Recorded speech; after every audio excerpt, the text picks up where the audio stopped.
What do you see here? You see two figures, right? On the top figure, you've got pressure and time, and this is actually the pressure of the left ventricle over some period of time. In this case, I guess that's about 1.2 seconds. And on the bottom, you've got volume over time. And again, I've kind of drawn it also over 1.2 seconds, so you can kind of see exactly what's happening in the left ventricle as time passes. So let's actually do it step by step. We'll kind of go through this very, very carefully and figure out for any given point, like this point right here, what is the pressure and what is the volume. So here, the pressure looks like it's about, I would say, I don't know, around 10 millimeters of mercury. I'm just going to write a circled 10. And at that same point in time, if I was to kind of just go down at that same point in time, I would find that the volume is about 125 milliliters. So that's the volume and that's the pressure at that particular time point, right? Now let's do another one. Let's do this one up here. This is about 80 millimeters of mercury. And if I was to drop that line down, that gets me to about here. And of course, that is the same volume. Really, nothing has changed in the volume, even though the pressure has shot up. So those two are really easy. But let's do a slightly tougher one. Let's do something up here where the pressure is about 120. Pretty high pressure. In fact, it looks on this graph like the highest pressure it ever goes to. And dropping the line down, I'm going to get to, let's say, here. And I'm going to say that X is 75 milliliters.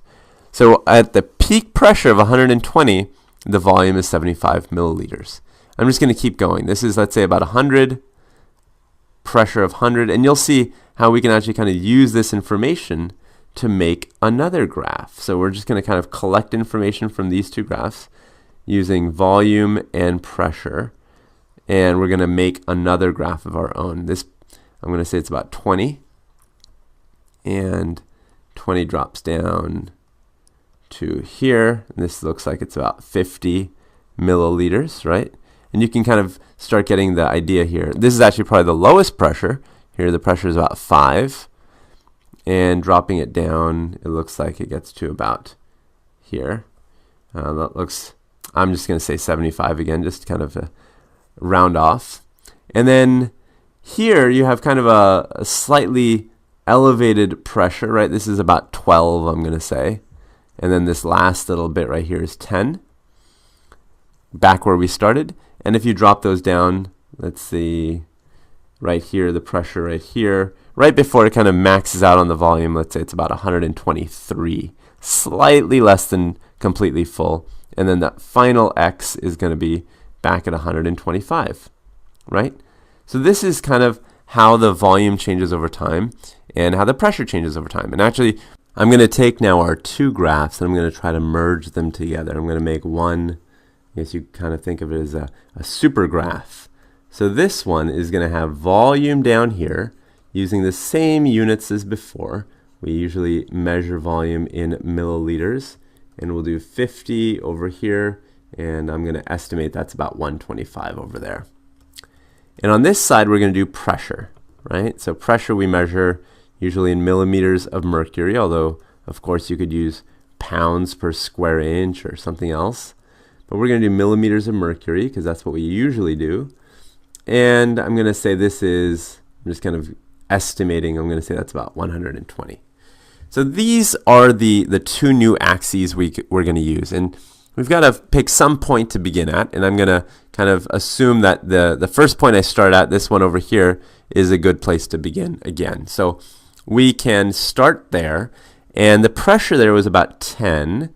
And the volume was about 125. So I'm going to make a little red X there. That's our starting point, right, on our new graph. And from there, it went up to a pressure of 80. Well, 80 is about over here, and the volume did not change. So I'm going to do a little red X there. And I'm going to connect the two lines like this. Basically, just kind of show the two connecting like that. And we know that over time, changes are happening, right? Changes happening between the first and second X. And it takes a little bit of time.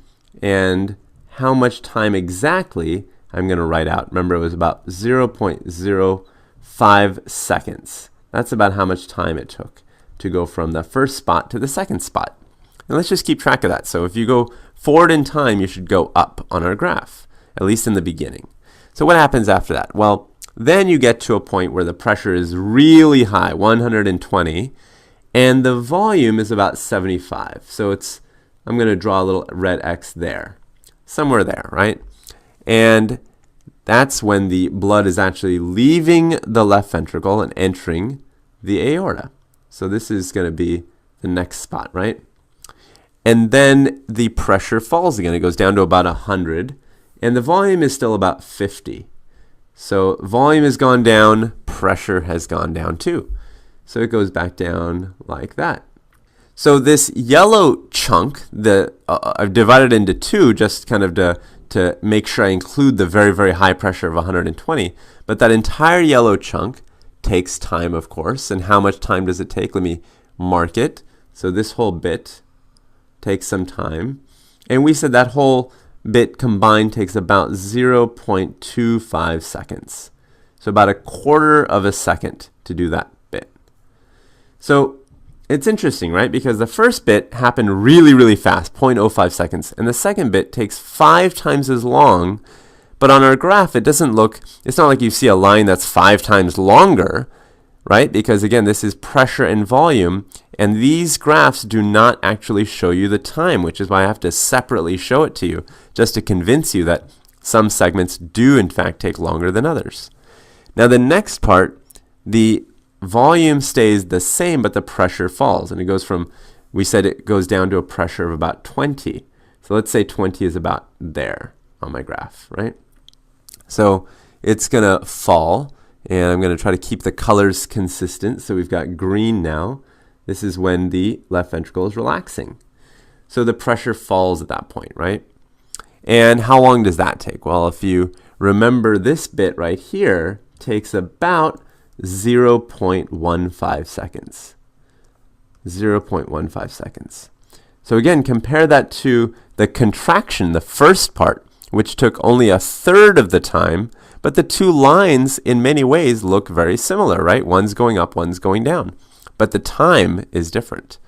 Now, let's continue and see how the pressure falls really low, right? About 5. And we said the volume at that point is about 75. So the pressure falls down to somewhere like this. And then it starts to rise again. So let me show that. So we've got kind of a decline here in pressure. And then you've got a rise. So then it starts rising again. And remember, there's a point where it hits 12. And so it's going to do something like that, rise. And then it's going to go up just slightly at the end. And then go like that. So that would be our pressure volume loop. Now, most times when you see it drawn, you'll see it drawn something like this. But almost never do you see this last little bump. So I'm just going to draw it, even though you know that it's there and I know that it's there, just to kind of show the way that most people draw it in books is like that. So that's what the pressure volume loop looks like in most places. And actually, let me put that last little bit of time in there. So let's do this little bit right here. And this takes how long? This takes about 0.55 seconds.